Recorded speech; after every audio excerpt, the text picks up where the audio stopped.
Fala pessoal, beleza? Aqui é Arthur, voluntário Explica Enem, mais uma aula aqui da nossa parte de geometria plana, e hoje a gente vai falar sobre semelhança de triângulos e retas notáveis, que é um assunto bem importante. Semelhança de triângulo está em muitas coisas da matemática, retas notáveis também, então é bem importante que vocês estudem essa parte. E eu queria falar uma coisa antes da gente começar, que é o seguinte, eu tentei não fazer muitas demonstrações aqui, porque eu acho que não é o caso, acho que o Enem não cobra muitas demonstrações dos teoremas que a gente vai ver aqui. E aí vocês podem pensar, pô, mas daí eu vou ter que decorar tudo isso, matemática, não decoreba, mas vocês vão ver que nos exercícios do Enem, nos exercícios de outros vestibulares que vocês forem fazer, isso vai sempre estar aparecendo. Então, quando vocês forem treinar, como isso vai estar sempre aparecendo, vocês vão ver que vai ficar fluido na cabeça de vocês, não vai ser decorar, vocês vão simplesmente saber, porque vocês já usaram várias vezes. Então, é muito importante que vocês treinem, né? Que vocês façam bastante exercício de geometria em geral, né? E dessa parte semelhante de triângulos, principalmente, porque isso é a base de muitas coisas na geometria. Beleza? Beleza. E eu queria só comentar mais um ponto aqui, que eu tentei fazer essa aula do jeito mais intuitivo possível, para vocês verem que é uma coisa natural, só que na apostila que vocês vão receber está explicado de um jeito mais detalhado do que eu vou explicar aqui. Mas eu tentei fazer do jeito mais fluido, com mais naturalidade para vocês, beleza? Então beleza, chega de papo furado, que a gente veio aqui para conversar ou para aprender, né? Então vamos lá, vamos conversar. Então, o que são, né? O que é semelhança de triângulo? O que são os retas notáveis? Onde vivem? O que se alimentam? Essa pergunta que a gente vai responder aqui. Primeiro eu vou falar para vocês da definição de semelhança de triângulos. Então, semelhança de triângulo, dois triângulos são semelhantes quando eles estão em escala. Ou seja, um triângulo pode ser a partir de outro, mudando apenas suas proporções. Então você tem um triângulo pequenininho. Se você só cresce ele, cresce os lados, mantém os ângulos todos, ele vai ser um triângulo semelhante ao triângulo grande. Porque ele só mudou de escala. Isso eu cresci o triângulo, eu posso diminuir ele também.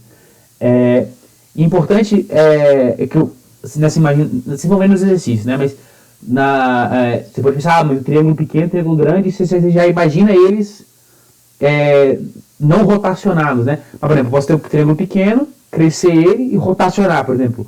Mesmo que eu rotacione, ele continua sendo semelhante, certo? Eu só tenho que conseguir obter um triângulo a partir do outro, e eu consigo, aumentando ou diminuindo ele, né? Então, beleza. Simples, tranquilo, vamos lá. Então vamos seguir aqui. Agora, eu quero falar para vocês dos critérios de semelhança. São três. É o ângulo, ângulo, ângulo, lado, lado, lado, lado, ângulo, lado. Vou falar desses três aqui para vocês. Primeiro, o ângulo, ângulo, ângulo. Ângulo, ângulo, ângulo é o seguinte. Esse triângulo é bem interessante para o que eu vou falar para vocês. Olha só. Vocês podem ver, deixa eu pegar o apontador aqui, vocês podem ver que, por exemplo, esse ângulo aqui, ó, é igual esse ângulo A é igual ao ângulo E, certo? Porque só tem um risquinho. Esse ângulo C é igual ao ângulo F, e o ângulo B é igual ao ângulo G. Como esse triângulo tem os três ângulos, o triângulo ABC e o triângulo EFG tem os três ângulos iguais, certo? Eles são triângulos semelhantes. E aí a gente pode escrever a famosa razão de semelhança, que é o seguinte, olha só. O ângulo oposto ao A, que é o Azinho, ele vai ser dividido pelo ângulo oposto ao E, que é o Ezinho, vai ser igual a porque isso vai ser uma proporção, né? Então, essa proporção é a mesma para todos os lados. Então, no caso, olha só, o ângulo oposto ao B, por exemplo, que é o Bzinho, o lado oposto ao B, que é o Bzinho, e o lado oposto ao F, que ao G, que é o Gzinho, também vai ser igual ao A sobre E. E o lado oposto ao C, que é o Czinho, e o lado oposto ao F, que é o Fzinho, também vai ser igual à divisão desses outros dois aqui, que vai ser igual a esse K, que eu chamei que é essa constante, que é a nossa razão de proporção, certo? Então, a semelhança de triângulo, você pode sempre escrever essas igualdades, e aí que está o grande lance da semelhança de triângulo, Porque você sempre pode achar triângulos semelhantes nas figuras e você vai acabar conseguindo montar essas equações, por exemplo, para você descobrir coisas novas. No exercício a gente vai ver isso daí, beleza? Mas a ideia é essa, vamos seguir aí. Agora, olha só, um outro critério de semelhança é o lado, lado, lado. Lado, lado, lado é o seguinte, olha só esses dois triângulos. Você pode ver que eles são a mesma coisa, só que eles têm todos os lados proporcionais. Não necessariamente são iguais, mas eles têm todos os lados proporcionais. Olha só, se eu multiplicar isso aqui por 2, dá 16. Se eu multiplicar isso aqui por 2, dá 16. Se eu multiplicar isso aqui por 2, dá 24. Então, esse triângulo ABC aqui, ele é igual o triângulo DEF dividido por 2, né?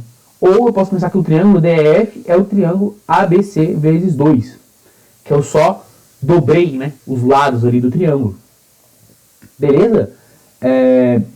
Então, olha só, daqui a gente pode ver essa razão de proporção que eu falei pra vocês. Olha só, se eu pegar o lado desse cara aqui, 16, dividir pelo lado dele 8, dá 2. Que é a mesma coisa que o 24 dividido pelo 2. Dá 2, que 2 nosso aqui é a nossa razão de proporção. Que eu estou vendo do maior para o menor. Se fosse do menor para o maior, seria meio, né? Então, essa é o caso lado, lado, lado. E o último caso, que é o caso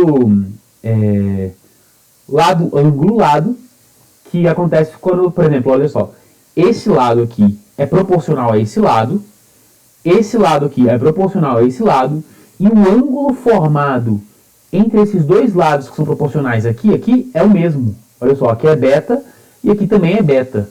Então a gente consegue criar a razão de proporção aqui também. Olha só, eu posso pegar aqui que o 6 está para o 3, assim como o 8 está para o 4, assim como esse lado AC está para o lado DF.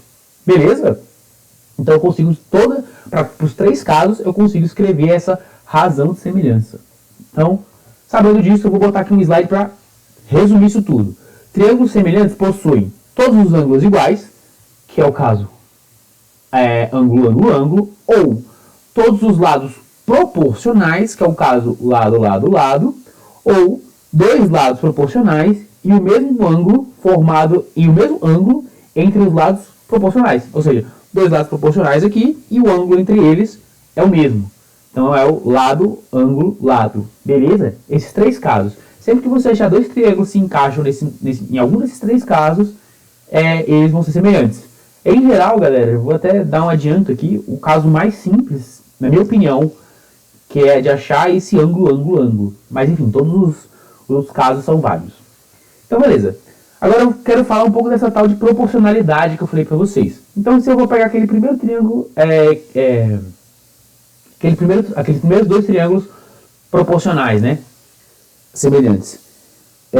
Eu posso escrever aquela razão de semelhança que eu já falei pra vocês. A sobre E, B sobre G igual a C sobre F igual a K. Só que tem uma coisa interessante também. Se eu pegar o perímetro do triângulo ABC e dividir pelo perímetro do triângulo EEF, essa razão também vai ser K. E, lembra que esse 2P é o perímetro.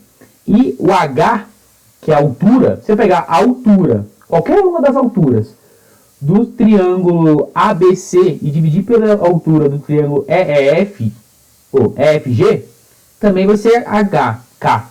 Mas tem que lembrar o seguinte, olha só, a altura, por exemplo, eu vou pegar a altura vinda do ângulo A. Peguei essa altura aqui. Então, essa altura vai ser a mesma altura vindo do mesmo ângulo. Então, por exemplo, eu vou pegar aqui a do ângulo E. Então, eu vou ter que a altura de A até essa base aqui vai ser dividido por essa altura de E até essa base aqui, vai dar essa constante. Então, se eu pegar alturas que estão saindo do vértice que tem o mesmo ângulo, ela também vai obedecer essa razão de proporcionalidade. E uma coisa mais interessante ainda é que as áreas dos triângulos também obedecem à razão de proporção, só que é o quadrado. Então, por exemplo, se a razão de proporção é K, que é A sobre E, B sobre G, C sobre F, a razão entre as áreas vai ser K ao quadrado. Então, se eu pegar a área do ABC e dividir pela área do EFG, vai dar K ao quadrado. Isso é bem legal, dá para usar bastante em exercícios, beleza? Beleza, galera. Então, se K, uma coisa importante, se K for igual a 1, os triângulos são congruentes, ou seja, são iguais. Por quê? Porque se K for igual a 1, você pode ver, ó, C igual a F, B igual a G, A igual a E, a área de ABC igual a área de EFG, então no caso os triângulos vão ser iguais. E isso que são triângulos congruentes. São quando os triângulos são exatamente iguais. É o mesmo triângulo, certo? Porque essa razão de proporção é igual a 1. Show! Sabendo disso, já que a gente agora mandou bem, eu quero falar com vocês agora sobre retas notáveis ou sevianas. Sevianas é mais comum das pessoas falarem. E o que é isso, né? Seviana é toda reta que passa pelo vértice de um triângulo e pelo lado oposto a ele, ou seja, lado oposto ou prolongamento do lado também. Vocês vão ver que, por exemplo, tem uma seviana em particular que existem casos em que ela não passa pelo vértice, mas existem casos que ela passa. Então ela é classificada como uma seviana, assim. Beleza? Então vamos lá. O que são essas sevianas? Olha só. A mediana. Eu botei ali baricentro de parênteses, mas eu vou explicar para vocês o que é baricentro já já. Olha só. É a reta que sai do vértice e toca o ponto médio do lado oposto. E o ponto dos encontros das medianas é o baricentro. Ou seja, tem um vértice aqui. Saí aqui, ó, eu peguei no ponto médio do outro lado. Saí aqui, peguei no ponto médio do outro lado. Saí aqui, peguei no ponto médio do outro lado.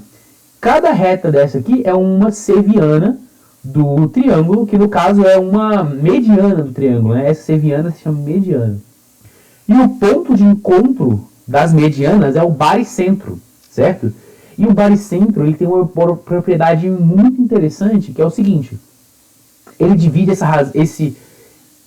ele divide a mediana numa razão de 2 para 3. Ou seja, esse cara aqui é 2x e esse cara aqui é x. Assim como esse cara aqui é y, esse cara aqui é 2y, esse cara aqui é 2z e esse cara aqui é z.